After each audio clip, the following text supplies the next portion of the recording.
Recording in progress.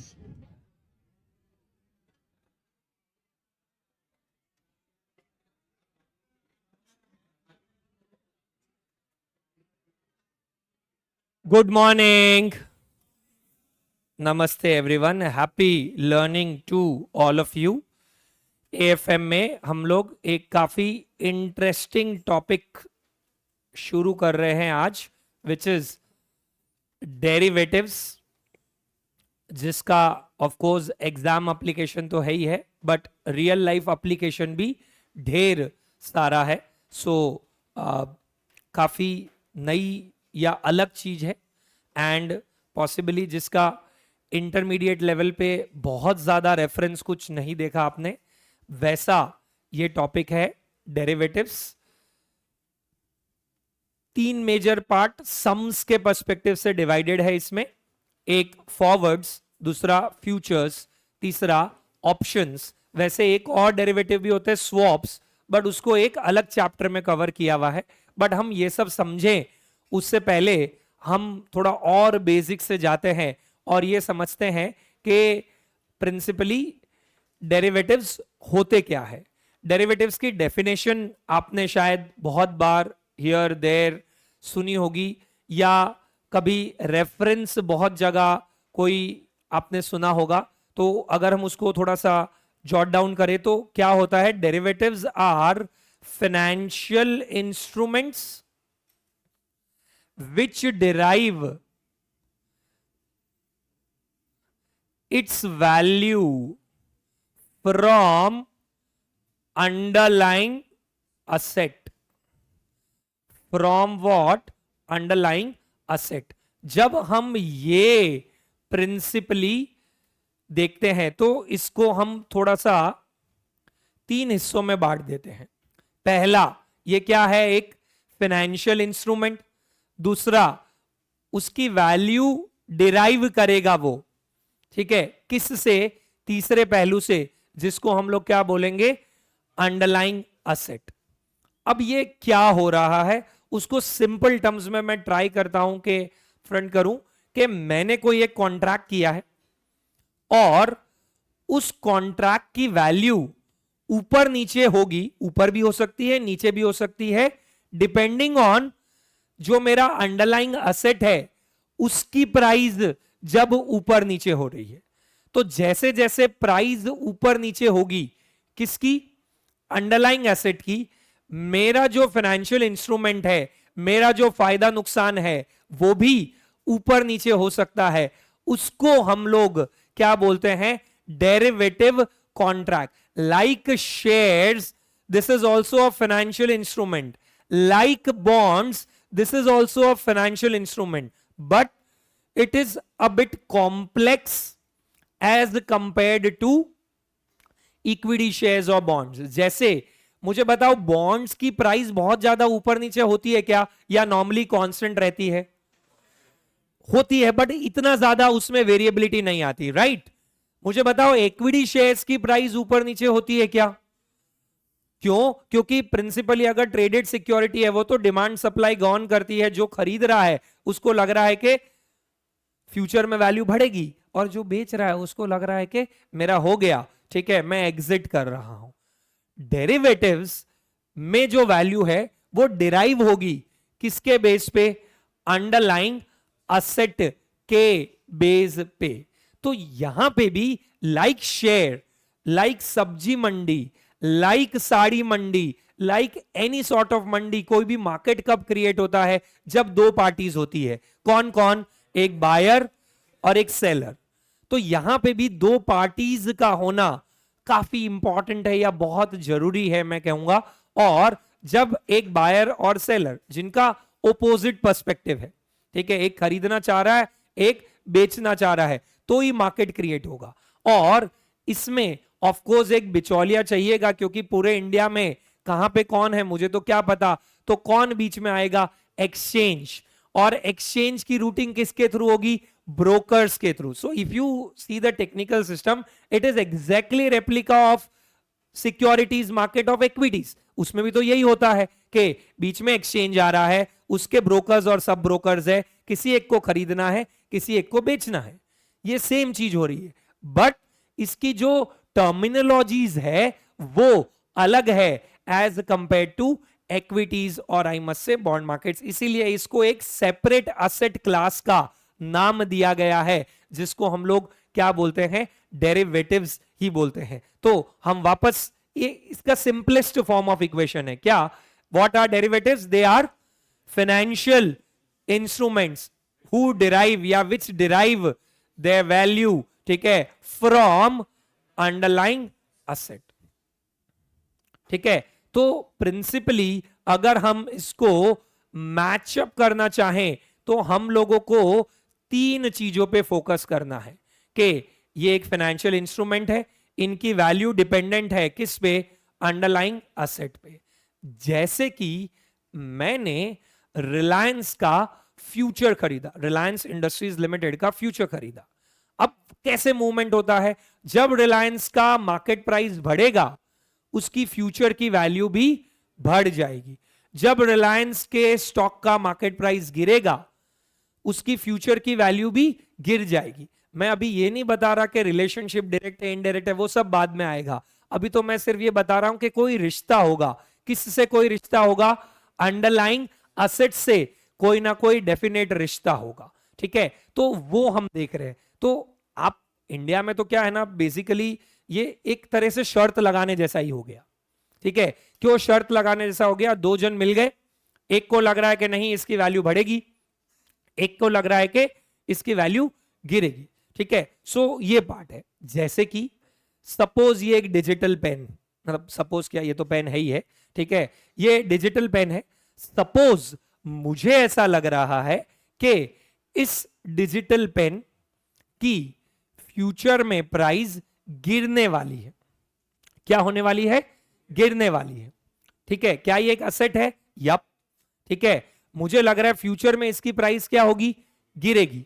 ठीक है, suppose ये छलक को ऐसा लग रहा है कि फ्यूचर में इसकी प्राइस जो है वो बढ़ेगी, क्योंकि डिजिटल रिवॉल्यूशन एजुकेशन सेक्टर में ऑलरेडी काफी टाइम से चालू हो ही गया है, और अब वो टीयर 2 से टीयर 3 से टीयर 4, मतलब इंडिया से भारत की ओर जा रहा है। ठीक है, और वहां पे ये जो सब डिजिटल चीजें हैं जो इस इंफ्रास्ट्रक्चर को थोड़ा हेल्प करती है, उनकी वैल्यू बढ़ेगी। ठीक है, मुझे लग रहा है कि यार हो गया, क्योंकि मैं शायद टीयर 1 के पर्सपेक्टिव से सोच रहा हूं, वो टीयर 2 टीयर 3 पर्सपेक्टिव से सोच रहा है। तो देखो मार्केट क्रिएट भी तभी होगा जब दो अलग अलग थॉट प्रोसेस वाले लोग कंबाइन होंगे। तो मुझे लग रहा है इसकी वैल्यू क्या होगी, क्या होगी, और इन्हें लग रहा है कि इसकी वैल्यू बढ़ेगी। हम लोगों ने आज ये पार्ट नहीं किया है, एक फ्यूचर डेट पे हमने इस ट्रांजैक्शन को एग्जीक्यूट करने का नक्की किया। मैंने ऐसा बोला, यार 5,000 पे मैं तेरे को ये 1 महीने बाद बेच दूंगा। मैंने क्या बोला, 5,000 पे मैं तुझे 1 महीने बाद बेच दूंगा। इसको लग रहा है कि सही है, क्योंकि 1 महीने बाद इसके हिसाब से तो प्राइस क्या होगी, बढ़ेगी।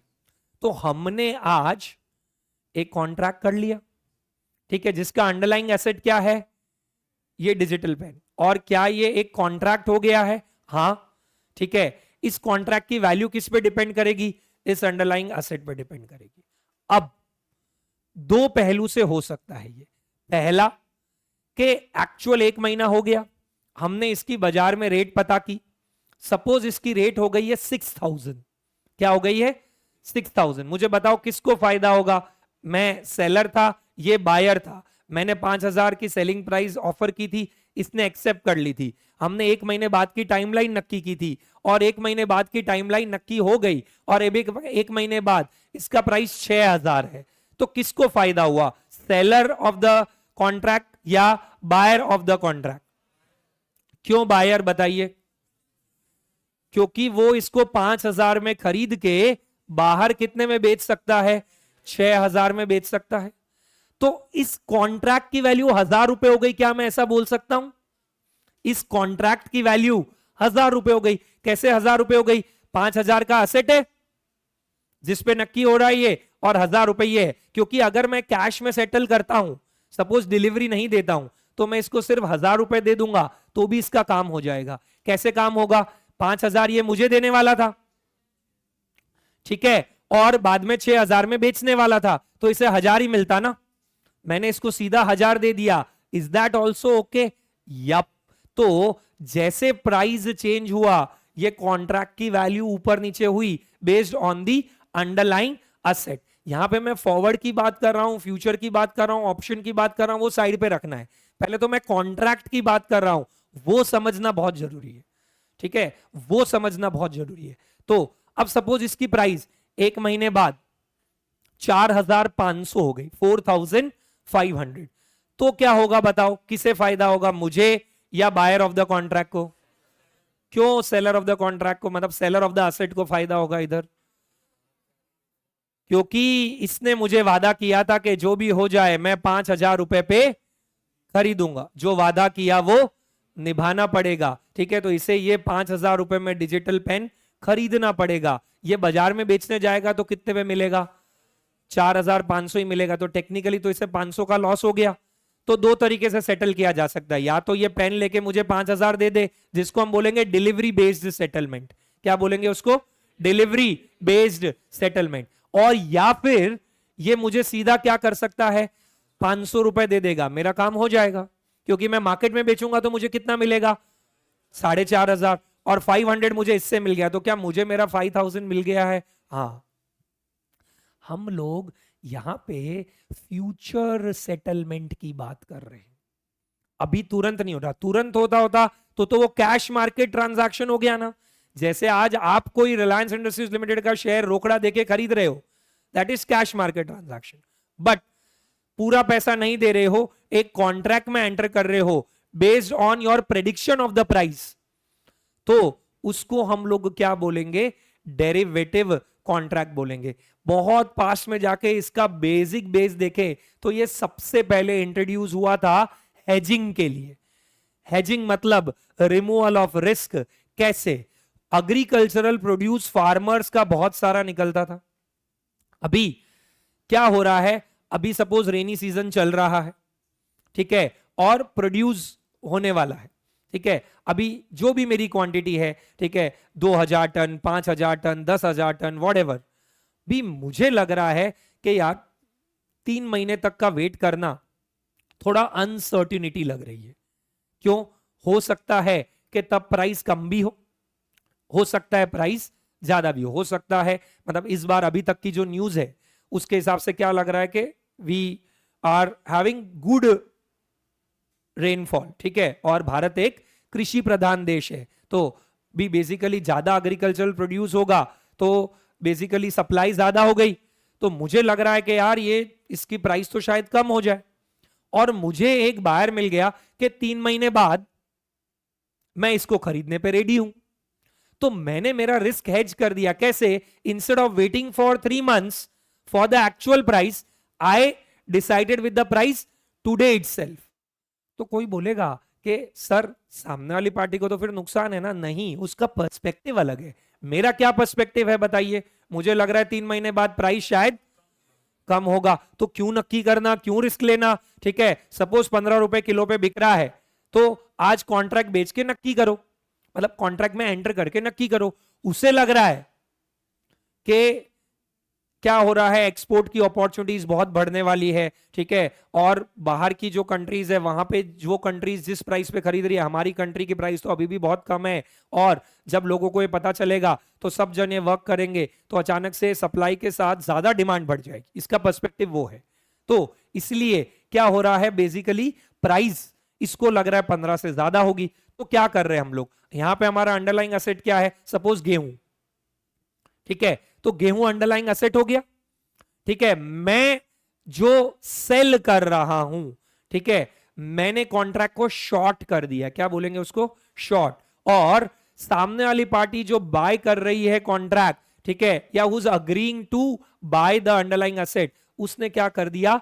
लॉन्ग कर दिया है इस कॉन्ट्रैक्ट को। तो देखो, ये मैं पूरी कहानी वापस दोनों एग्जांपल से क्या बता रहा हूं कि एंटर ही तभी होगी जब क्या होगा, प्रिंसिपली 2 पार्टीज होगी, और जहां पे एक का फायदा दूसरे का क्या हो रहा है?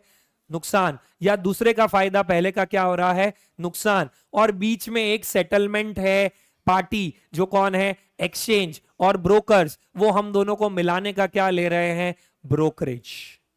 ये इसका मैकेनिज्म है, which is quite similar to equity markets, क्योंकि वहां पे भी जब मैं बहुत बड़ी प्राइस पे बेच के निकल रहा हूं तब कोई ना कोई तो एंटर हो ही रहा है, तो someone's gain is equals to someone's loss, ठीक है, it is a zero sum game, that is basically very important. So ये फाइनेंशियल इंस्ट्रूमेंट एक कॉन्ट्रैक्ट हो गया बिटवीन टू पार्टीज, जहां पे एक को फायदा होगा एक को नुकसान होगा, based on what, the price of the underlying asset. ये अंडरलाइंग असेट क्या क्या हो सकते हैं? ये underlying asset can be equity shares, ये underlying asset can be bonds, ये underlying asset can be interest rates, क्योंकि बहुत सारे जन तो इंटरेस्ट रेट सेंसिटिव होते हैं ना, उनका धंधा ही पूरा इंटरेस्ट रेट पे डिपेंडेंट होगा। अब फ्यूचर में इंटरेस्ट रेट बढ़ने वाली है अगर,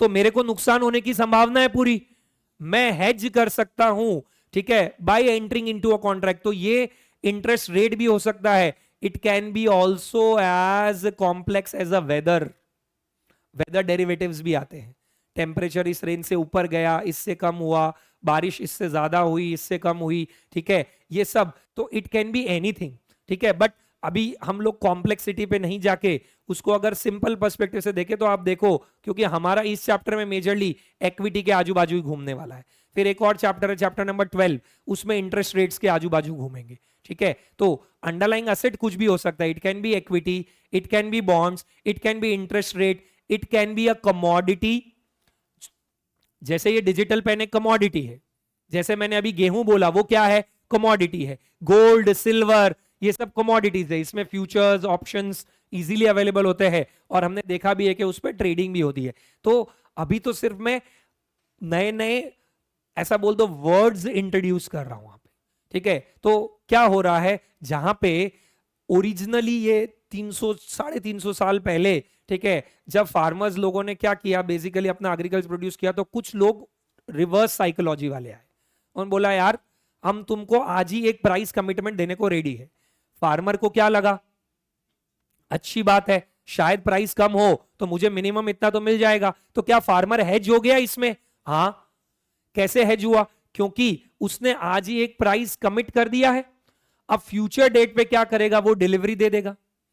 अब तब तक अगर ये जो प्रोड्यूस है गेहूं है उसकी प्राइस बहुत ज्यादा बढ़ गई तो मुझे वो फिक्स्ड अमाउंट ही मिलेगा कि मुझे ज्यादा वाला वैल्यू मिलेगा, तो उस केस में फायदा किसको ट्रांसफर हो गया, बायर को, ठीक है। और अगर तब तक प्राइस बहुत ज्यादा गिर गया तो फिर किसे फायदा हो जाएगा, फार्मर को फायदा हो जाएगा।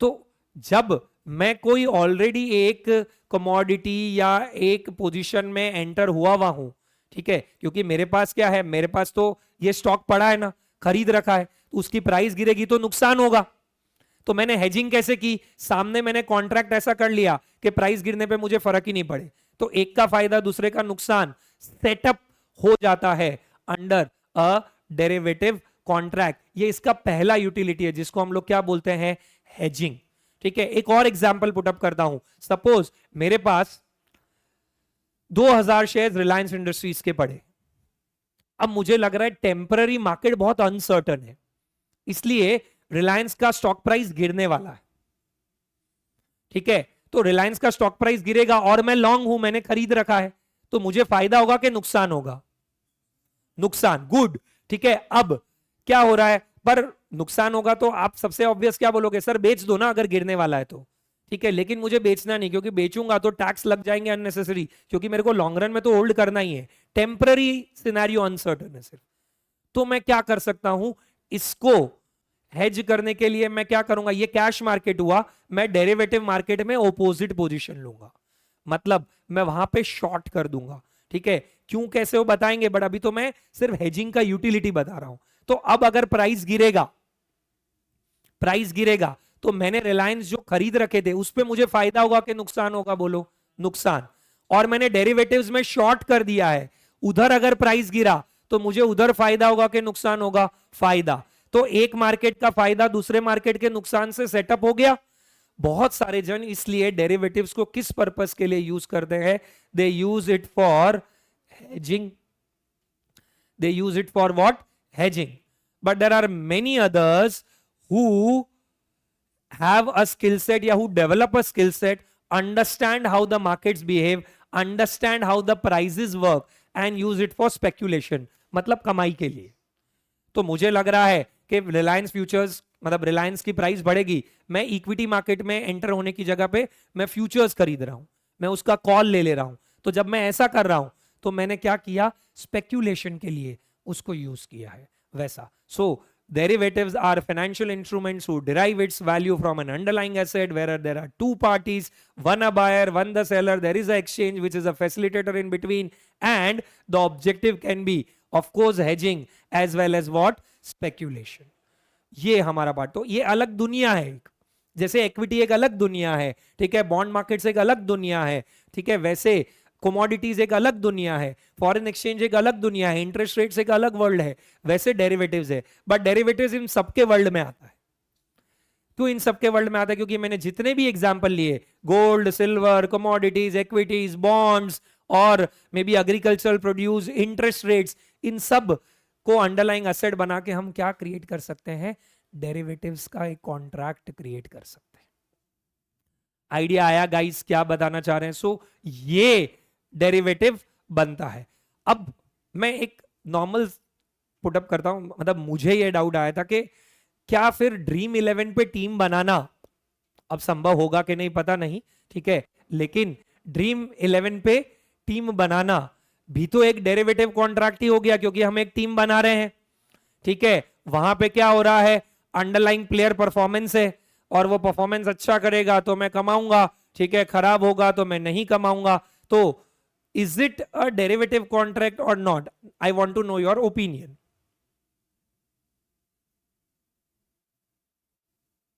If yes, why?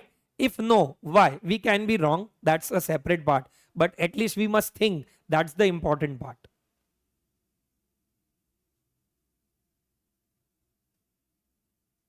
हम सब कुछ पैसा लगा रहे हैं, ठीक है, वो पैसा प्राइस पूल हो रहा है और जो बेस्ट परफॉर्मर्स है उनको पैसा मिल रहा है, तो अंडरलाइंग कुछ परफॉर्मेंस हो गया, ठीक है, और उसके बेस पे बन रहा है। तो क्या इसको भी हम डेरिवेटिव मार्केट ले ले और बोलेंगे कि नहीं, इस पे तो बैन लगा ही नहीं है अभी, ठीक है, और ये तो एक तरह का डेरिवेटिव ही है, अंडरलाइंग बेस हो रहा है, तो will it be called into it और नॉट? यस जहान, एग्जैक्टली सबसे कोर पॉइंट पकड़ लिया। दो पार्टी है ही नहीं ना इधर, तो बहुत सारी पार्टी है, सबने पैसा लगाया और वो पूल फिर कुछ जनों में डिस्ट्रीब्यूट हो रहा है। डेरिवेटिव्स में ऐसा नहीं हो रहा, it is one person's gain is another person's loss. यहां पे क्या हो रहा है, a lot of people are losing and some are gaining, but here exactly one to one part नहीं बन रहा है। ऑल्सो यहां पे लाइव परफॉर्मेंस, कोई अंडरलाइंग एसेट नहीं हुआ, क्योंकि इंडेक्स के ऊपर बेस नहीं है। नॉर्मली क्या होगा ना, इंडेक्स या कुछ लिस्टेड या कुछ स्टैंडर्डाइज्ड चीज होगी, ठीक है, which is not there in case of player performance, but still उसको भी मैं साइड पे रखूं तो सबसे इंपॉर्टेंट पार्ट, बाकी तो सब कुछ सेम है, ठीक है, एक का फायदा दूसरे का नुकसान, but zero sum game exactly नहीं हो रहा है। क्यों? क्योंकि सिर्फ दो ही पार्टी नहीं है, सिर्फ दो ही पार्टी नहीं है, ठीक है, और ऑफ कोर्स बाकी टेक्निकल चीजें तो है ही है कि रेगुलेटेड होना चाहिए, ठीक है, कोई ना कोई वॉचडॉग होना चाहिए, ठीक है, और उसके ऊपर क्या बेस है वो पहले से नक्की होना चाहिए, ठीक है। तो ये सब एकदम स्टैंडर्डाइज नहीं है, हर मैच के अलग परफॉर्मेंस के बेसिस होंगे, ठीक है, which might not be to that part, but उनको भी मैं साइड पर रखूं। तो सबसे कोर पॉइंट इन्होंने पकड़ा कि सर यहां पे टू पार्टीज का वन टू वन मैच नहीं हो रहा है। यहां पे क्या हो रहा है, बहुत सारे लोग कुछ एंट्री फी कर रहे हैं, गेम ऑफ स्किल हो गया ये, और स्किल के बेसिस पे वो प्राइस पूल फिर कुछ ही जनों में डिस्ट्रीब्यूट हो रहा है। यहां पे क्या होगा डेरिवेटिव्स में, एक बायर एक seller, one to one matching, one to one matching, तो वो भी समझना हमें बहुत जरूरी है। तो सर वेदर में क्या होगा, ऑफ कोर्स कुछ अगर वेदर डेरिवेटिव कहीं लिस्टेड है तो उसमें मेंशन होगा कि कौन से इंडेक्स पे हम जाएंगे, ठीक है। Suppose Indian meteorological department IMD जो है, आईएमडीबी की वेबसाइट, उसको फॉर्मल स्केल लेंगे और फिर इससे ऊपर हुआ तो ऐसा, इससे कम हुआ तो ऐसा, ऐसे फैक्टर्स को हम लोग जब इनकॉर्पोरेट करेंगे तो वो हमारा डेरिवेटिव पुट करेगा। तो एक बार सब साथ में चलो मिलके बोलते हैं क्या है derivatives. What is derivatives? They are financial instruments who derive their value from the underlying asset, that underlying asset can be what, equity, bonds, interest rate, commodities. अभी सिर्फ इतना सिंपल समझना है कि इनकी वैल्यू में कुछ चेंज आएगा तो हमारे फायदा नुकसान में भी चेंज आएगा। And they can be use primarily for two purposes, there are other purposes also, धीरे धीरे पत्ते खोलेंगे उस पे, बट प्राइमरीली दो पर्पसेस होंगे। पहला क्या, हेजिंग, दूसरा क्या, स्पेक्यूलेशन। हेजिंग मतलब मेरी ऑलरेडी एक पोजीशन है, उसको नलीफाई करने के लिए, उसमें नुकसान होने वाला है तो इसको मैं फायदा करूंगा कि वो नलीफाई हो जाए, या अनसर्टेनिटी को थोड़ा सर्टन करने के लिए। क्या, अनसर्टेनिटी को सर्टन करने के लिए। जबकि स्पेक्यूलेशन क्या है, मैं डायरेक्ट एंटर कर रहा हूं, कोई प्रीवियस पोजीशन नहीं है, तो पैसा कमाने का ऑब्जेक्टिव है, ठीक है। सो वो हमारा पार्ट है। तो दो प्राइमरी ऑब्जेक्टिव, बहुत सारे अंडरलाइंग एसेट, और बेसिकली वो एक तरह का कॉन्ट्रैक्ट होता है। यहां पे प्रिंसिपली तीन लोग इन्वॉल्व है, फिर से बोल रहा हूं। जैसे मैं अगर फ्यूचर की फीडिंग डलवाता हूं तो वो फ्यूचर की फीडिंग कब हो पाएगी, like it is very similar to equity markets. कई बार ऐसा होता है ना कि आप सपोज कोई स्टॉक खरीदना चाह रहे हो, इंडो सोलर, ठीक है, नोट किया होगा, नहीं किया तो कोई बात नहीं, चेक करना अभी। बेसिकली तो ओपन ही नहीं हुआ है, तो there is no seller itself, तो आप खरीद ही नहीं पाओगे। तो अगर मेरे को फ्यूचर कॉन्ट्रैक्ट में भी एंटर करना है, सपोज मैं लॉन्ग की फीडिंग डलवा रहा हूं, तो वो कब एग्जीक्यूट होगा, जब सामने कोई शॉर्ट करने वाला होगा, ठीक है। मैं रिलायंस के शेयर खरीदना चाह रहा हूं, कब मेरे अकाउंट में आएंगे डीमैट में, जब कोई बेचने वाला होगा, जब कोई बेचने वाला होगा। तो यहां पे क्या फिर डिपॉजिटरीज का भी काम होता है क्या, यप, ये जो भी कॉन्ट्रैक्ट है वो कहां स्टोर होंगे, ठीक है, डिपॉजिटरी अकाउंट में ही स्टोर होंगे, तो पता चल जाएगा। तो ये भी आपको समझना है, कई जन का ये वाला एंगल थोड़ा सा है ना, मतलब हम उसको हमेशा अवॉइड जोन में डालते हैं। फाइनेंशियल मार्केट्स वर्क कैसे करते हैं वही नहीं पता, तो छोटा सा मैं उसका भी अवेयरनेस दे देता हूं कि जनरली कैसे वर्क होगा या कौन पार्टीज होगी। एक होता है रेगुलेटर, सेबी, ठीक है, मतलब फाइनेंशियल मार्केट्स के लिए वो बॉडी हो गई, ठीक है। फिर होंगे एक्सचेंजेस लाइक एनएससी, बीएससी, अभी तो और भी काफी सारे एक्सचेंजेस है, बट दो primarily popular part, more of a duopoly हो गई। ये लोग क्या कर रहे हैं, इंफ्रास्ट्रक्चर प्रोवाइड कर रहे हैं, डिजिटल इंफ्रास्ट्रक्चर। किस चीज का, जिसको भी खरीदना है वो भी आ जाओ, जिसको भी बेचना है वो भी आ जाओ। जब इंटरनेट नहीं था तो ये इंफ्रास्ट्रक्चर फिजिकली देते थे। कैसे, बेसिकली जिसको खरीदना था वो सब भी एक्सचेंज पे पहुंच जाओ, जिसको भी बेचना है वो सब भी एक्सचेंज पे पहुंच जाओ, ठीक है। तो होता था। अब पूरे इंडिया के लोग तो पहुंच नहीं सकते थे, तो लोग अपने ब्रोकर्स को बोल देते थे, who used to be there physically there, और फिर ब्रोकर्स एक दूसरे से पूछते थे खरीदना है, बेचना है, करना है, चलो हो गया, and they used to take their commission. अब ये सारी चीज कैसे होने लगी है, this is all now digital. तो हम हमारे ब्रोकर को बोलेंगे, हमारा ब्रोकर फीडिंग डलवाएगा, वो फीडिंग के सामने कोई दूसरी फीडिंग मैच हुई अपोजिट वाली, तो वो एग्जीक्यूट हो जाएगा।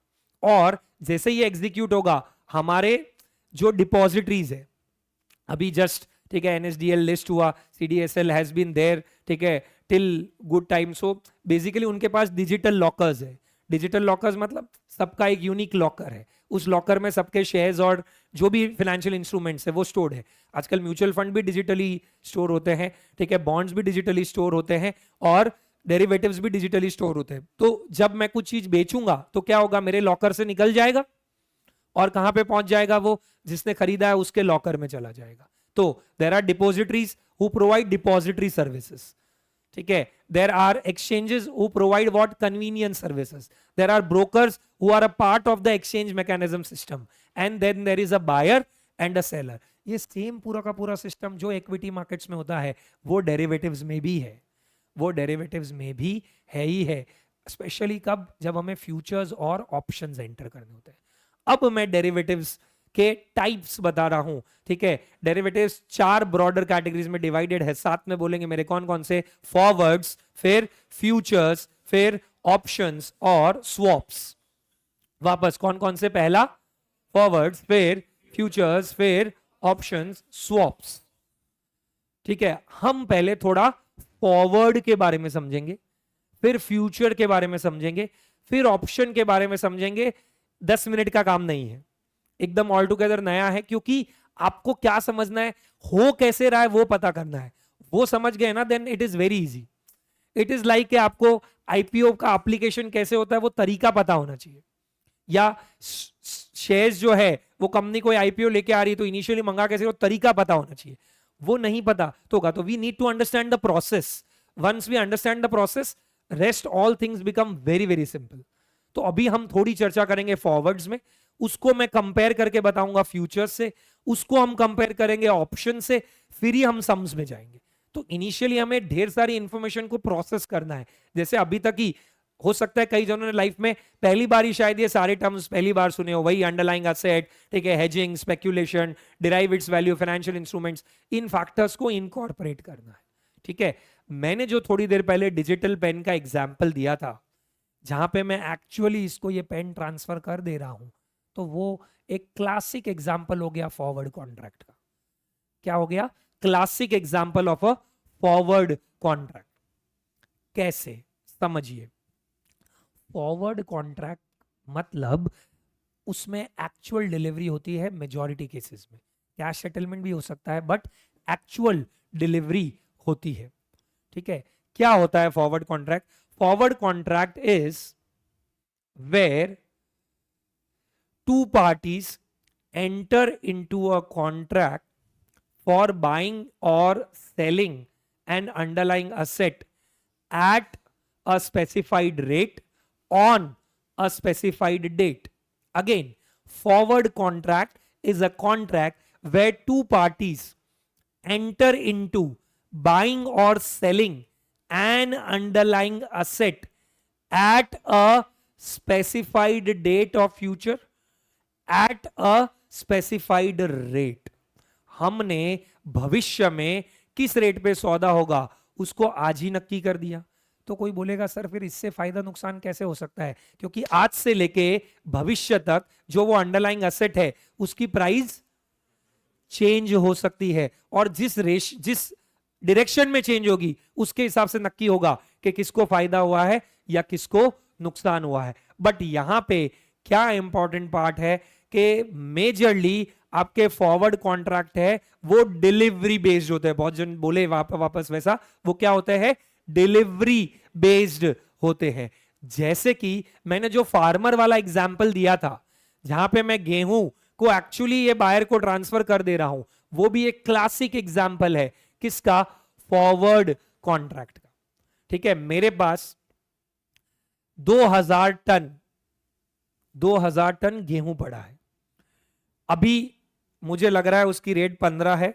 एक महीने बाद रेट गिर जाएगी. ध्यान से समझिएगा. क्या लग रहा है? एक महीने बाद उसकी रेट गिर जाएगी. अब एक महीने बाद रेट गिरेगी तो मुझे लग रहा है यार क्यों रिस्क लेने का. ठीक है. मैंने ऐसे ही थोड़ा तपास करना शुरू किया. ठीक है. मुझे मार्केट में ये मिला. ये ऐसे ही इसने पूछा कि अरे मेरे को क्या है 2000 टन गेहूं खरीदने का है, कोई सेलर हो तो बताना. ठीक है. मैंने बोला नेकी और पूछ पूछ. ठीक है. बताओ क्या रेट पे? इसने बोला 15. ठीक है. एक महीने बाद 15. तो प्रिंसिपली अगर ये आज ही खरीद लेता तो कैश मार्केट ट्रांजैक्शन हो गया ना. बट हो सकता है इसके बाद भी पैसा बाद में ही आने वाला है. ठीक है. और हम बात का ही पार्ट देख रहे हैं, या हो सकता है अभी गेहूं रेडी नहीं है. वो भी तो संभव है ना, क्योंकि अभी तो हार्वेस्टिंग सीजन शुरू होगा. ठीक है. उसको हार्वेस्ट करेंगे, फिर उसको मैं स्टोर करूंगा, फिर उसको मैं जो अपने दरी है, ठीक है, उसमें सब पैक करेंगे एंड फिर हम पुटअप करेंगे. उसमें महीने भर का समय लगेगा. तो अब क्या हो रहा है यहां पे? मैंने क्या नक्की किया है वो बताओ? सेल करने का. गुड. इसने क्या नक्की किया है? बाय करने का. रेट क्या नक्की हो गई हमारी? क्या डेट नक्की हो गई? एक महीने बाद. एक महीने बाद. Forward contract is a contract where two parties agree to buy और sell a commodity at a specified rate 15 रुपए ऑन अ स्पेसिफाइड डेट. एक महीने बाद. आज तो गेहूं है ही नहीं मेरे पास, महीने भर का समय लगेगा अभी. ठीक है. उसको सब अलग अलग जगह से हार्वेस्ट करके एक सेंट्रलाइज गोडाउन में लाऊंगा, फिर उसको, ठीक है, मैं 10-10 केजी, 20-20 केजी या 50-50 केजी वॉट उसके पैकेट बनाऊंगा. उसमें समय लगेगा. एक महीने बाद गेहूं का प्राइस हो गया 16 रुपए. कितना हो गया? 16 रुपए. किसको फायदा हुआ बताओ, मुझे या बायर को? बायर को। कितना फायदा हो गया बायर को अगर हम देखें तो 1 रुपए पर केजी फायदा हो गया। ठीक है, हमारा तो 2000 टन है, 2000 टन इंटू 1000, क्योंकि एक टन में 1000 केजी, ठीक है, होता है। तो 2000 इंटू 1000 अगर हम देखें तो 20 लाख केजी हो गया। ठीक है, तो 20 लाख केजी पे 1 रुपए का इसको फायदा हो गया, क्योंकि ये मुझसे खरीदेगा कितने पे? 15। आगे मार्केट प्राइस कितना है उसका? 16। 16। मुझे 20 लाख रुपए का लॉस हुआ नोशनली, इसको क्या हो गया? फायदा हो गया। क्या मैं एक्चुअल डिलीवरी दे रहा हूं क्या यहां पे? यस। क्या मैं एक्चुअल डिलीवरी दे रहा हूं क्या?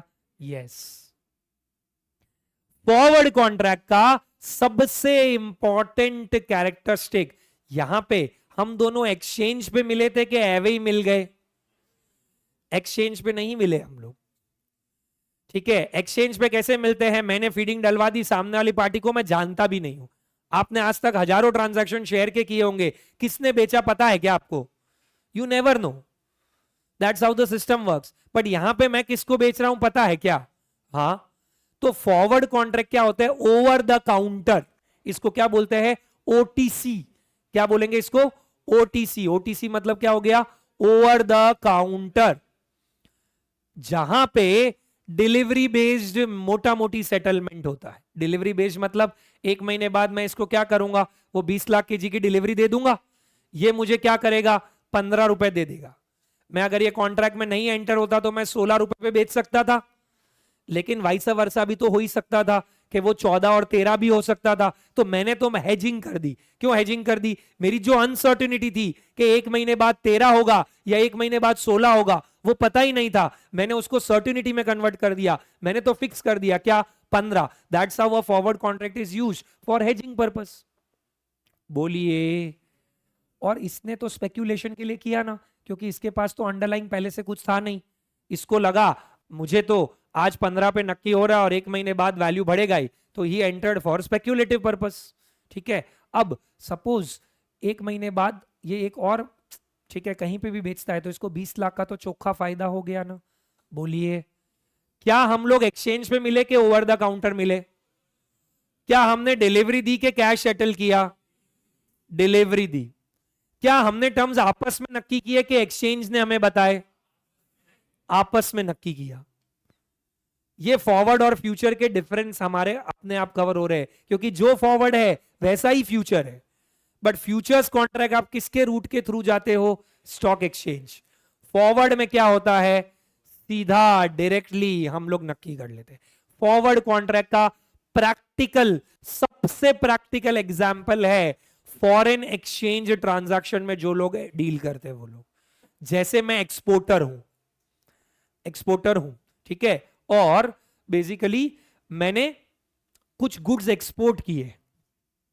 अब कुछ गुड्स एक्सपोर्ट किए हैं तो मेरे को फॉरेन करेंसी रिसीवेबल है, पर वो फॉरेन करेंसी, हमारा जो ट्रेड साइकिल है वो 30 डेज का है, तो 1 महीने बाद मुझे पैसा रिसीव होगा। सपोज $1 लाख मिलने वाला है मुझे। आज की डॉलर की प्राइस 80 है, but can I be sure कि 1 महीने बाद वही रहेगा? बोलो नहीं। अगर प्राइस 78 77 हो जाता है तो मुझे फायदा हुआ कि नुकसान? थोड़ा प्रोसेसिंग करना पड़ेगा हमें, बताइए। नुकसान। और अगर प्राइस 82 83 हो जाता है तो फायदा। बट ये तो रिस्क है ना, ऊपर की ओर भी जा सकता है और नीचे की ओर भी जा सकता है। मैं क्या करूंगा? मैं बैंक के पास जाऊंगा। अभी बैंक के पास जैसे मैं एक्सपोर्टर हूं वो पहुंचा, कोई इंपोर्टर भी पहुंचेगा। इंपोर्टर को क्या होगा? 1 महीने बाद शायद उसको डॉलर चाहिए, और एक्सपोर्टर को क्या होगा? 1 महीने बाद डॉलर मिलेगा। तो बैंक एक तरह का बिचौलिया हो गया यहां पे, हाँ या ना? तो बेसिकली मैं क्या करूंगा? जब मेरी पार्टी मुझे $1 लाख देगी, मैं किसको ट्रांसफर कर दूंगा? बैंक को। और मुझे बदले में सपोज 80 रुपीज का रेट नक्की हुआ, तो मैंने 80 लाख रुपीज मेरे अकाउंट में ले लिया। Classic example of a forward contract. ठीक है, यहां पे बैंक एक ब्रोकर की तरह वर्क कर रहा है। कई बार बैंक बता भी देगा कि सामने वाली पार्टी कौन है। ठीक है, और इधर एक बहुत बड़ा रिस्क आता है, कौन सा? Counter party risk. Counter party risk, ये क्या है काउंटर पार्टी रिस्क? हमारे एग्जाम्पल में प्राइस जो है वो 12 रुपए हो गया, ठीक है, बहुत तगड़ी इस बार हार्वेस्टिंग सीजन आई, भयंकर सप्लाई हो गई। भयंकर सप्लाई हो गई मतलब गेहूं 12 रुपए पे जगह जगह मिल रहा है, ठीक है। अब उस केस में 1 महीना खत्म हुआ, ठीक है, मैं इसको फोन कर रहा हूं, ठीक है, the number you are calling is unavailable. मुझे लगा ऐसे ही डेट वेट पे गया होगा, ठीक है, तो थोड़ा वेट कर लेंगे, कोई दिक्कत नहीं है, डिस्टरबेंस नहीं चाहिए होगा उस टाइम पे, ठीक है। तो थोड़े टाइम और बाद फोन किया, ब्लॉक ही हो गए, ठीक है। इसके ऑफिस पे पहुंचे, कुछ है ही नहीं वहां पे। तो क्यों ऐसा किया इसने बताइए? क्योंकि जो चीज इसने 15 पे मुझे कमिट की थी वो तो बाजार में 12 रुपए पे मिल रही है, तो 60 लाख का नुकसान हो गया इसको बैठा बैठा। ये बोले क्या करना है, भाग जाओ, ठीक है, इंडियंस का सबसे प्राइमरी पार्ट, ठीक है, हो रहा है तब तक ठीक है, नहीं हो रहा है तो फिर भाग जाओ, ठीक है। सो काउंटर पार्टी रिस्क बोलते हैं इसको। ये भाग गया, ठीक है। उस केस में मैंने तो सोच रखा था कि 15 रुपए पे काम हो जाएगा, बट अब नहीं होगा, और हो सकता है शायद मुझे जो है वो 12 में बेचना पड़े, बिकॉज काउंटर पार्टी रिस्क। अच्छा, रिवर्स भी तो हो सकता है ना, ठीक है। 15 की प्राइस कितनी हो गई, 20। अब ये मुझे फोन कर रहा है, बोले एक खोखा कमा लिया है, क्योंकि 15 और 20 का डिफरेंस 5 रुपए इंटू 20 लाख, एक खोखा कमा लिया है, ठीक है। इसने फोन वोन नया पहले ही ले लिया, ठीक है, बोले ये मजे ही मजे। तो प्रिंसिपली इसने मुझे कॉल किया, अब रिवर्स में इसको ऐसा आ रहा है, the number you are calling is, ठीक है, व्हाई, बिकॉज पॉसिबली मुझे लगा क्यों 15 पे बेचे इसको, ठीक है, 20 पे बेच देते फिर देखी जाएगी। इंडिया में तो वैसा ही होता है, एक बार हो गया ठीक है देखेंगे, ठीक है। तो काउंटर पार्टी रिस्क एक बहुत बड़ा, बहुत ही बड़ा लिमिटेशन है किसका, फॉरवर्ड्स का। फ्यूचर्स में ये चीज किसके थ्रू होती है, एक्सचेंज के थ्रू। और एक्सचेंज क्या करता है पता है, बोले दोनों जन चुपचाप मार्जिन जमा करा दो। तो मार्जिन जमा हो गया ना, तो क्या होगा कि अगर मार्जिन से नुकसान ज्यादा होने वाला होगा तो बेसिकली वो क्या करेंगे, या तो हमें और मार्जिन मंगवाएंगे, और वो नहीं हो रहा होगा तो कॉन्ट्रैक्ट को उधर ही काट देंगे, मतलब कैंसिल कर देंगे। सो फ्यूचर्स फॉरवर्ड्स दोनों में बायर सेलर होते हैं क्या, यस, पर फ्यूचर्स क्या होता है, एक्सचेंज बेस्ड। फॉरवर्ड्स क्या होता है, ओवर द काउंटर। फ्यूचर्स में कैश सेटलमेंट होता है, फॉरवर्ड्स में, वैसे कुछ फ्यूचर्स भी है पूरी दुनिया में, कुछ कुछ कंट्रीज में जहां पे डिलीवरी होती है, और कुछ फॉरवर्ड्स भी है जो कैश सेटल्ड है, बट मोटा मोटी transactions of futures are what, cash settled, and मोटा मोटी transactions of forwards are what, delivery based. Futures में काउंटर पार्टी रिस्क नहीं है, फॉरवर्ड्स में काउंटर पार्टी रिस्क है। फ्यूचर्स में हमें मार्जिन भरना पड़ता है स्टार्टिंग में, एक्सचेंज को, बायर को भी और सेलर को भी, जिसको हम इनिशियल मार्जिन बोलते हैं। हमारे पहले सेट ऑफ सम्स वही कराऊंगा मैं। और फॉरवर्ड्स में हम लोगों को कोई मार्जिन नहीं भरना, जबान की वैल्यू है, क्योंकि ये दोनों ही प्रिंसिपली नेचर से, मैं यहां पे दोनों में ये तो कॉमन ही है कि एक का फायदा, फॉरवर्ड्स ज्यादा रेगुलेटेड नहीं है, फ्यूचर्स जो है वो क्या है, रेगुलेटेड है।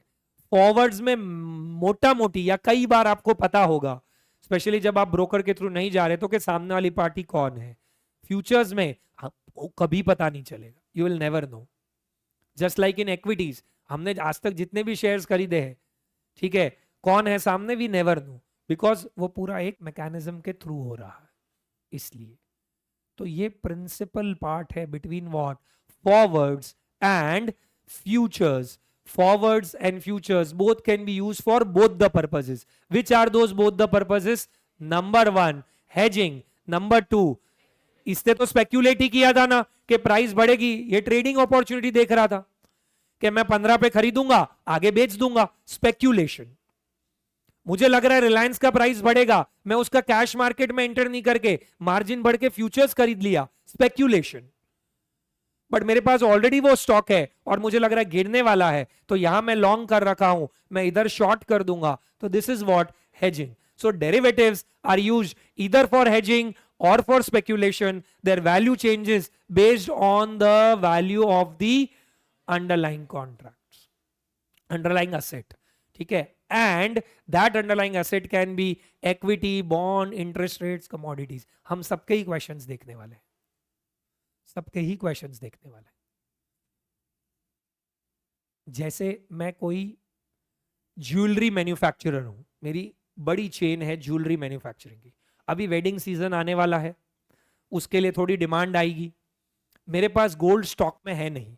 वैसे लोग ऐसा करते नहीं है, बट मैं एग्जाम्पल पुटअप कर रहा हूं कि कैसे वर्क करता है। अभी मेरे को क्या है, गोल्ड जो है वो काम में आने वाला है आने वाले टाइम में।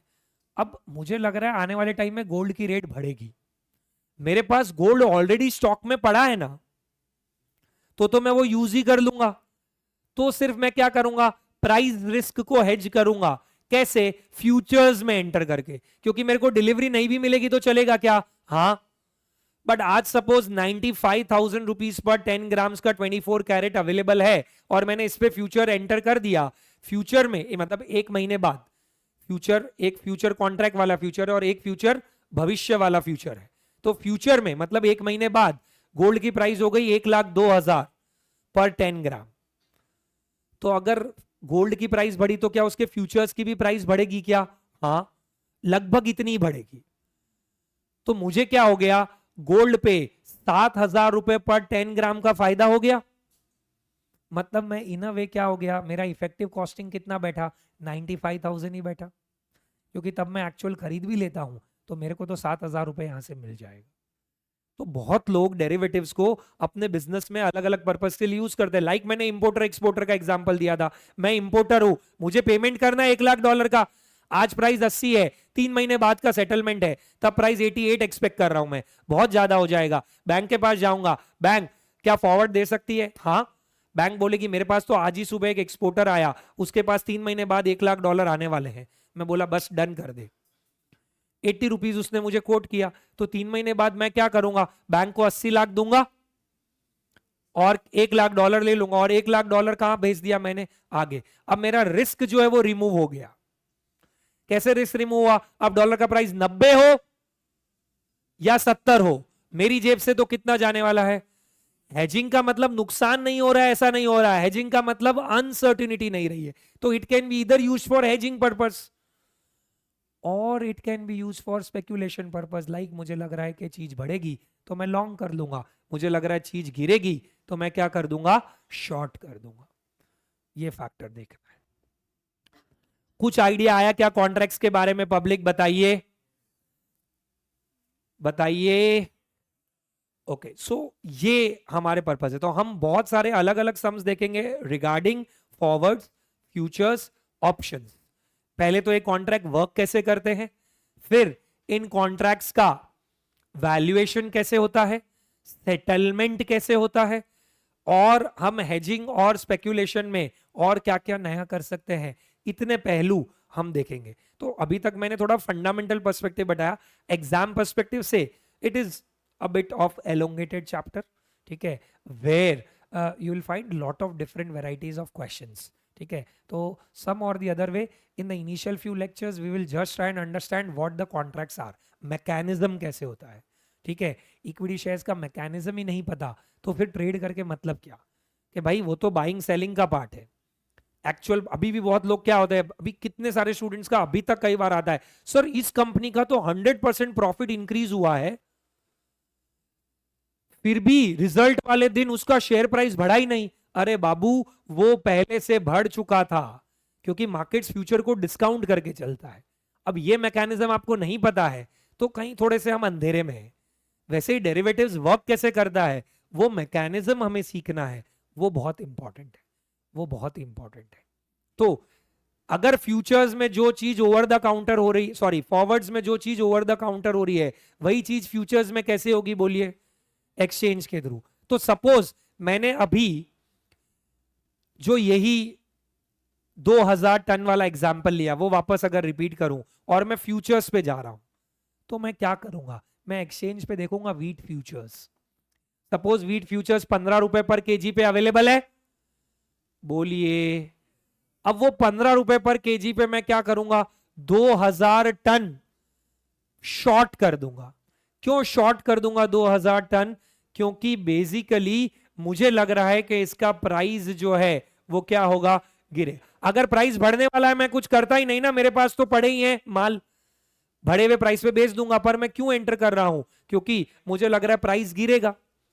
और पूरी इंडिया में कहीं कोई और बंदा होगा जिसे लग रहा है क्या, कि प्राइस, उसने जब बाइंग की फीडिंग डलवाई होगी तब मैंने सेलिंग की फीडिंग डलवाई, तो वो एक कॉन्ट्रैक्ट पैदा हो गया नया।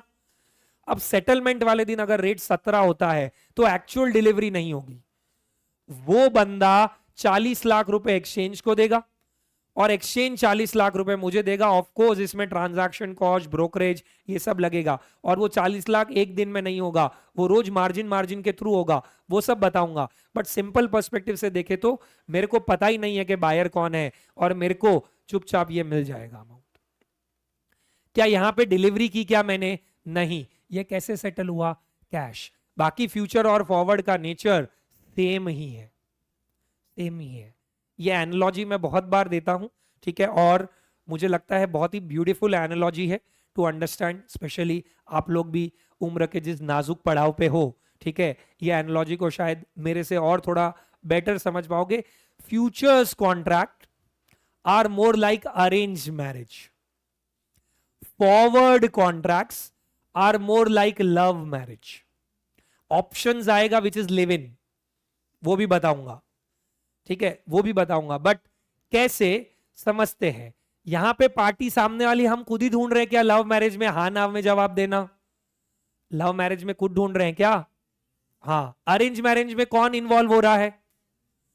फैमिलीज इन्वॉल्व हो रही है, वो हमारे समाज के अंकल जिनकी हॉबी होती है मैच मेकिंग, ठीक है, वो इन्वॉल्व हो रहे हैं। शायद आप लोग अभी फाइनल में आए तो उनको तो पता नहीं है, हो सकता है आपसे भी पूछ लिया हो क्या उम्र हो गई है बेटा, ठीक है, या फिर पापा से पूछ लिया है ब्याह करो को नहीं के हीरो, ठीक है, it is very much possible. तो फ्यूचर्स में कौन इन्वॉल्व हो रहा है? There is an exchange. Forwards में क्या हो रहा है? ओवर द काउंटर है। बोलिए। फ्यूचर्स में रिलेटिव रिस्क कम हो जाता है, क्योंकि अगर शादी के बाद थोड़ा लफड़ा बफड़ा होता है तो सब फैमिली इन्वॉल्व होके सल्टा देते हैं। बट जय तो फॉरवर्ड में लफड़ा हुआ तो एक तो पार्टनर से भी गए और घर वाले मारेंगे वो अलग। मतलब यहां पे क्या है? काउंटर पार्टी रिस्क है, काउंटर पार्टी रिस्क है।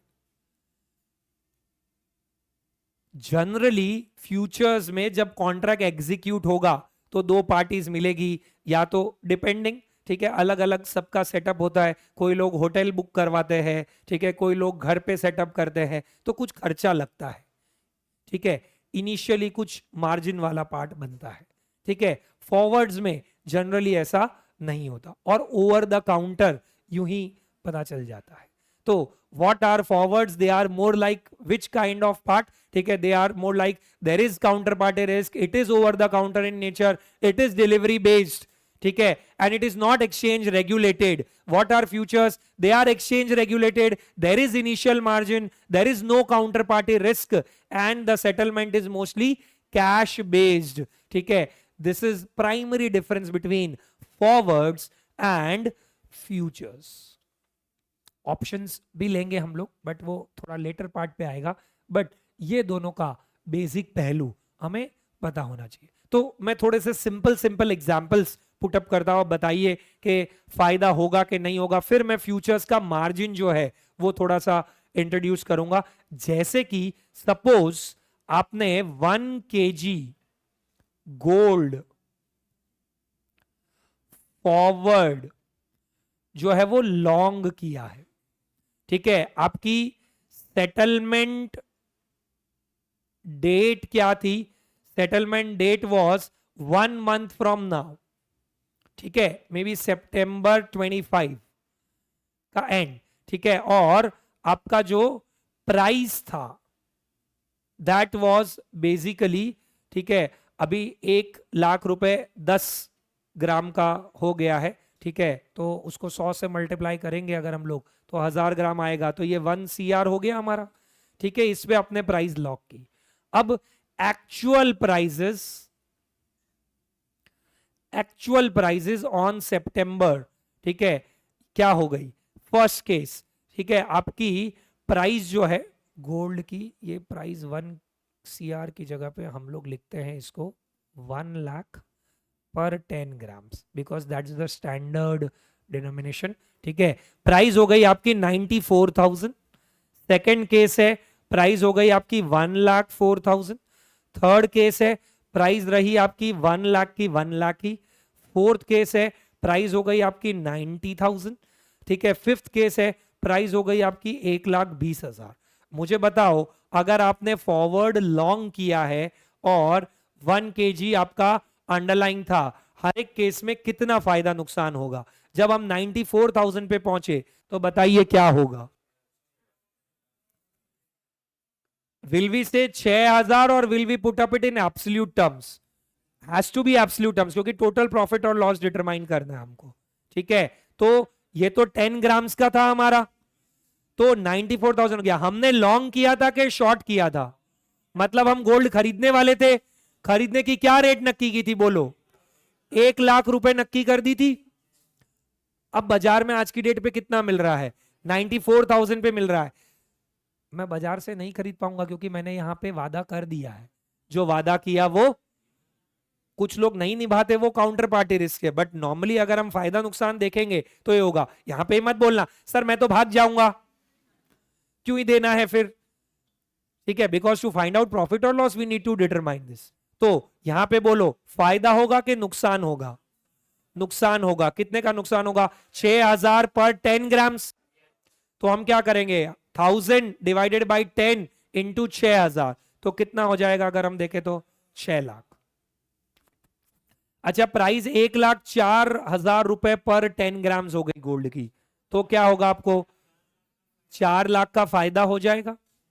बोलिए, अगर प्राइस 1 लाख की 1 लाख ही रही, कुछ नहीं होगा, कुछ भी नहीं होगा, ठीक है। प्राइस 90,000 हो गई, कितने का फायदा हो जाएगा या नुकसान होगा? 10 लाख का नुकसान होगा। और प्राइस 1,20,000 हो गई, तो 20 लाख का फायदा होगा। यहां पे एक पॉइंट नया ऐड कर रहा हूं, इन futures and forwards the profit and loss potential is unlimited. The profit and loss potential is unlimited. Option में उसको रेस्ट्रिक्ट किया जा सकता है, कैसे बताएंगे ऑप्शन में, बट यहां पे प्रॉफिट और लॉस पोटेंशियल क्या है? अनलिमिटेड। मतलब कल को हो सकता है भयंकर अनसर्टेनिटी आ गई पूरी दुनिया में, तीसरा विश्व युद्ध हो गया और कुछ हो गया, ठीक है, उसके कारण gold which is a safe haven, सबने अपना सारा जो फाइनेंशियल इंस्ट्रूमेंट्स है वो बेच बेच के इसमें ही पैसा लगा दिया। गोल्ड की प्राइस 2 लाख हो गई। गोल्ड की प्राइस क्या हो गई? 2 लाख। तो जो सेलर है उसको तो भयंकर नुकसान हो गया ना, क्योंकि 1 करोड़ के कॉन्ट्रैक्ट पे 1 करोड़ का लॉस हो गया उसको। तो बोलिए, the profit and loss potential is unlimited in both futures and forwards, ठीक है। अनलिमिटेड प्रॉफिट हो सकता है, अनलिमिटेड लॉस हो सकता है। एक का फायदा जो है वो क्या होगा? दूसरे का नुकसान होगा, ये ध्यान रखना है। लेकिन ये जो सेटलमेंट है ये ऐसे नहीं होगा फॉरवर्ड्स में। फॉरवर्ड्स में कैसे होगा?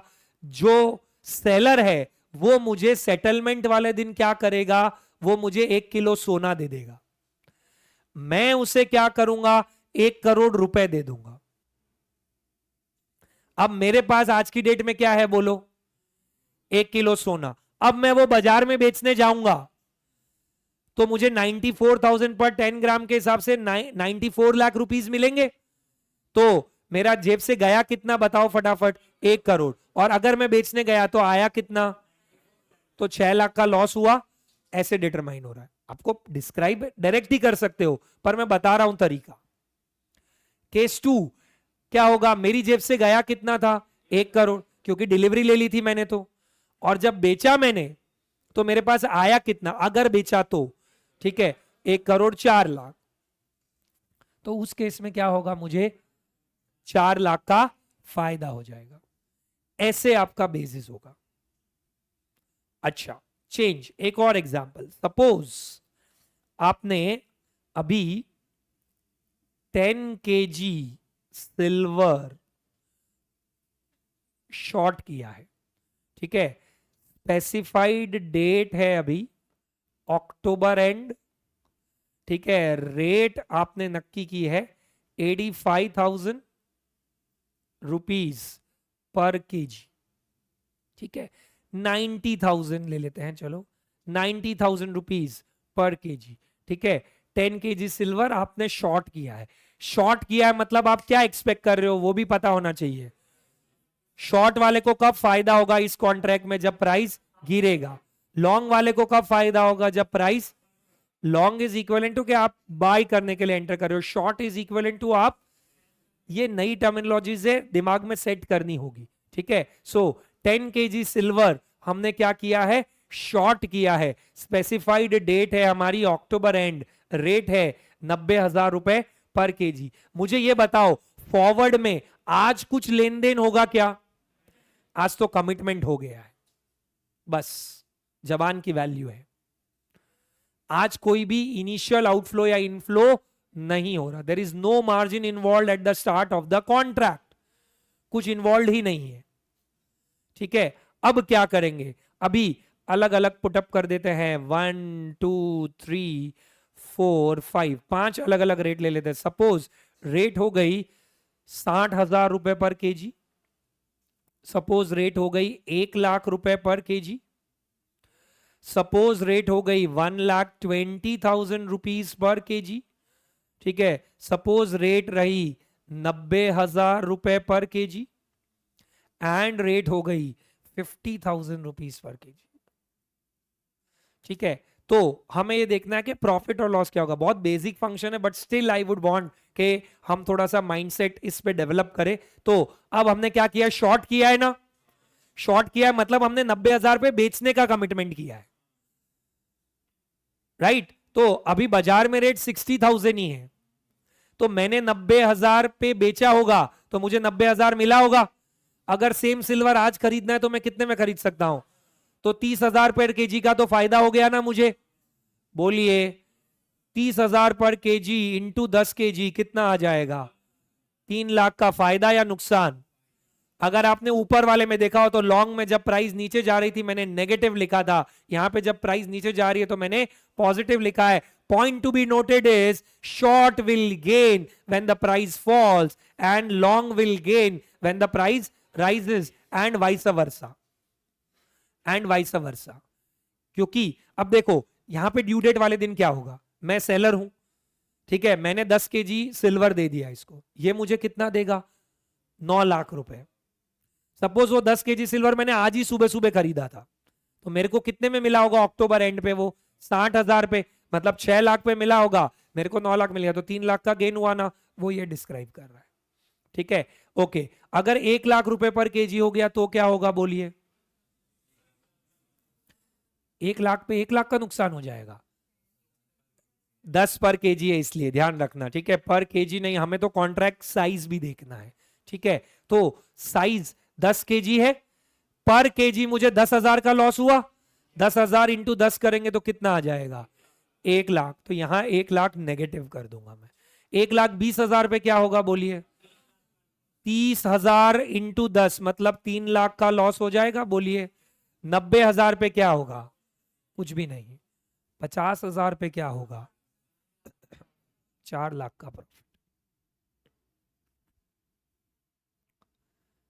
इससे क्या नया मुद्दा देखा, ये दोनों एग्जाम्पल से हमने, पहला के जो लॉन्ग पार्टी है, ये देखो दोनों एग्जाम्पल यहाँ पे पुटअप कर रहे हैं अगर हम लोग, ठीक है, इधर हमने लॉन्ग वाला, तो लॉन्ग वाला कब गेन करेगा, लॉन्ग वाला गेन करेगा जब प्राइस, मार्केट प्राइस, ठीक है, will be greater than the what, contract price,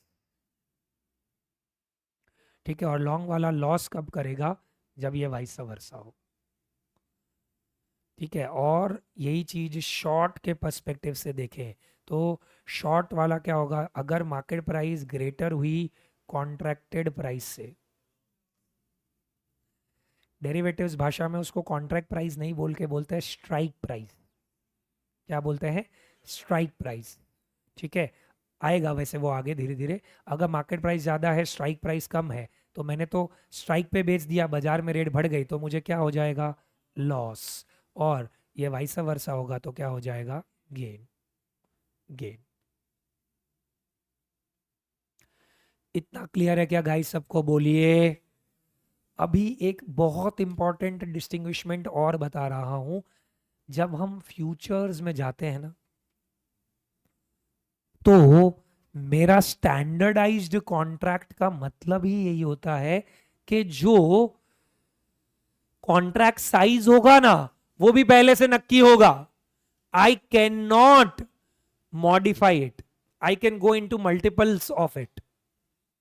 जैसे कि सिल्वर का अगर 10 kg का कॉन्ट्रैक्ट ट्रेड हो रहा है फ्यूचर्स पे, मेरे को 2 kg में एंटर करना है, तो मैं नहीं कर सकता हूं। मेरे को 10 kg के मल्टीपल्स में ही जाना पड़ेगा, क्योंकि वो क्या है, स्टैंडर्डाइज। क्योंकि स्टॉक एक्सचेंज अगर ऐसे सबकी सुनने लग गया तो पागल हो जाएगा वो।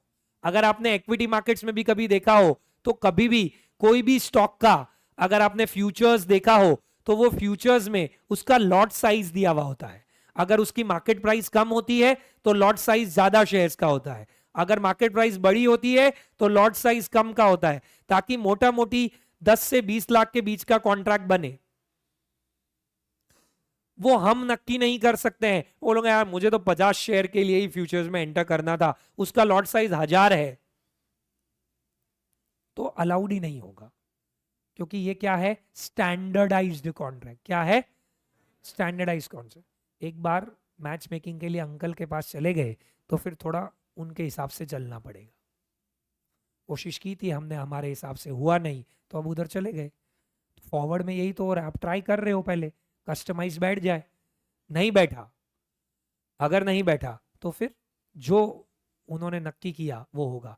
तो फ्यूचर्स के अंदर हमारा लॉट साइज पहले से नक्की होता है, फॉरवर्ड्स के अंदर वो जो है वो क्या होता है, कस्टमाइज। इसलिए मैं वर्ड यूज कर रहा हूं, क्या ये क्या होता है, फ्यूचर्स क्या होता है, बोलिए, स्टैंडर्डाइज, और फॉरवर्ड्स क्या होगा, कस्टमाइज।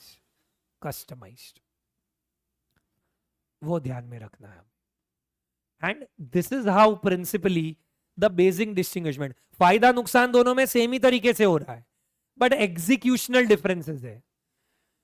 कौन गवर्न कर रहा है, कब गवर्न कर रहा है, डिलीवरी होगी कि कैश सेटल्ड होगा, लॉट साइज फिक्स है कि नहीं है, काउंटर पार्टी रिस्क है कि नहीं है, एक्सचेंज बीच में बैठ रहा है कि नहीं बैठ रहा, वो पार्ट। फायदा नुकसान तो दोनों में, दोनों कॉन्ट्रैक्ट का ऐसे ही होने वाला है, कुछ भी डिफरेंस नहीं है, कुछ भी डिफरेंस नहीं है। It is going to be direct, but we must understand what is the primary difference between it. ऐसा। तो जैसा मैंने आपको ओरिएंटेशन में बताया था कि हम लोग एक बुक मेंटेन करेंगे जहां पे हर चैप्टर के शुरू के 10-12 पन्ने, भले ही आपको फॉर्मूलाज, भले ही आपको नोट, सब कुछ प्रोवाइड होंगे, स्टिल यू शुड बी, ठीक है, willing enough to write it in your own words, so that आपका पर्सपेक्टिव आप अगली बार देखो तो आपको हमेशा मिले। Because for subject like this exam बहुत बाद में है, ठीक है, तब देखेंगे, तब कुछ लिखा हुआ नहीं मिला, ध्यान में नहीं रहा, तो प्रॉब्लम होगी।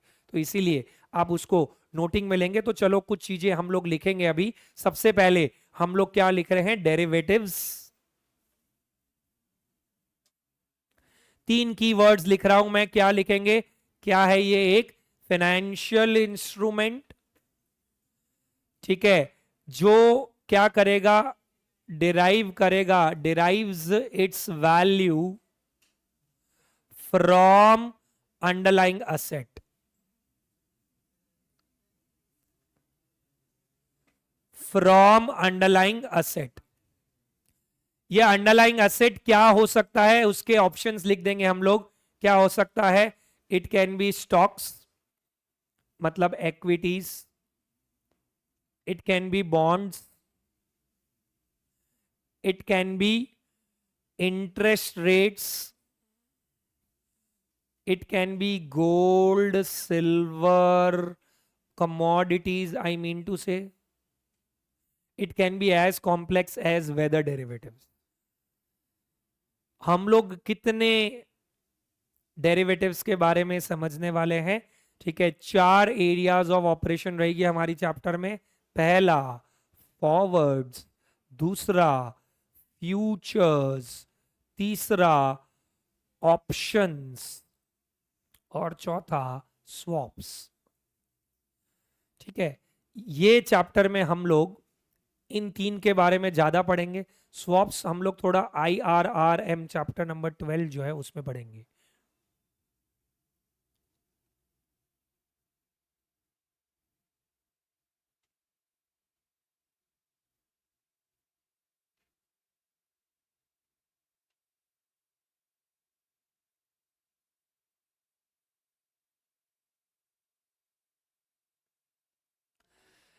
और क्या देखा हमने? बेसिक डिफरेंस देखा बिटवीन विच 2 कॉन्ट्रैक्ट्स, बताइए? Forwards and futures. हमारी लैंग्वेज में देखें तो फॉरवर्ड्स क्या है?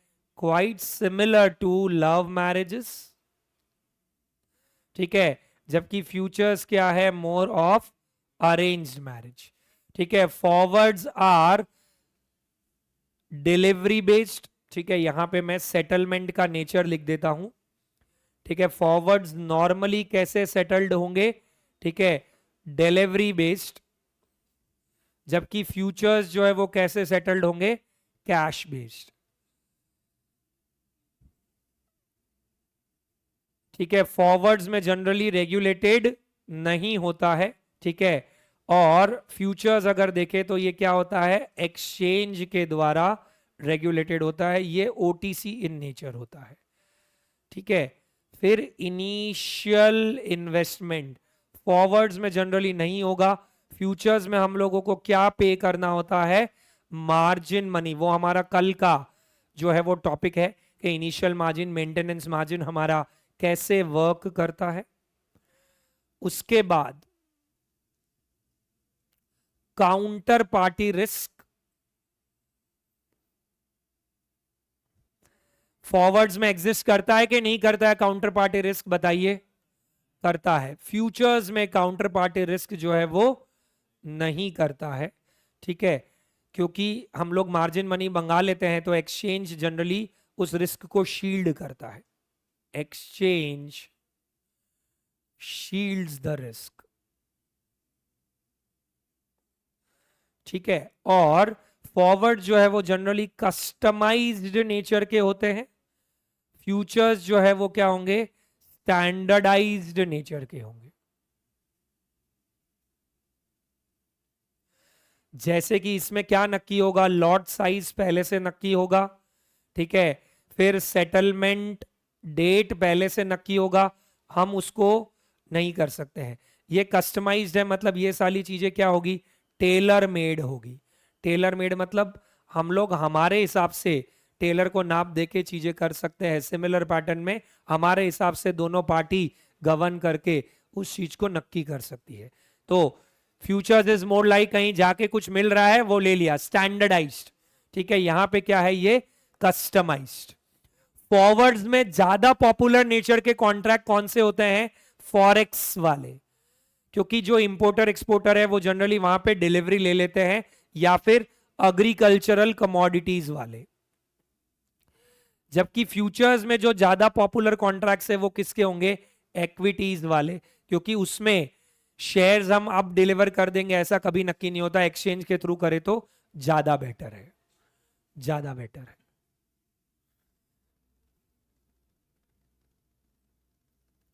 तो ये आपके 2 पार्ट हो गए। ठीक है, one is love, one is arrange. Settlement इसमें डिलीवरी बेस्ड होता है, इसमें cash based. Regulated generally forwards नहीं होंगे, OTC होगा। ये एक्सचेंज रेगुलेटेड होता है। थर्ड, इनिशियल इन्वेस्टमेंट इसमें नहीं होता है, फ्यूचर्स में होता है। Fourth, counter party risk forwards में होगा, फ्यूचर्स में नहीं होगा। फिफ्थ, फॉरवर्ड जो है वो जनरली कस्टमाइज्ड होंगे, फ्यूचर्स जो है वो स्टैंडर्डाइज्ड होंगे। और पॉपुलर कॉन्ट्रैक्ट्स के कुछ एग्जाम्पल पुटअप कर दिए। ऑल्सो आप एक और चीज आगे डेरिवेटिव्स में क्या लिखोगे? Derivatives are majorly used for 2 purposes. First is hedging, second is speculation. तो दोनों में ही हम लोग रिटर्न कैसे निकालते हैं वो हम लोगों को ढूंढना बहुत इंपॉर्टेंट है, वो ढूंढना बहुत इंपॉर्टेंट। ये आज के सेशन की पूरी समरी हमने specifically on a page put up कर ली है, इसको एज इट इज ध्यान में रखे। कल हम लोग फ्यूचर्स का सेटलमेंट कैसे होता है मार्जिन के रूप में, ठीक है, वो थोड़ा आगे बढ़ के समझेंगे।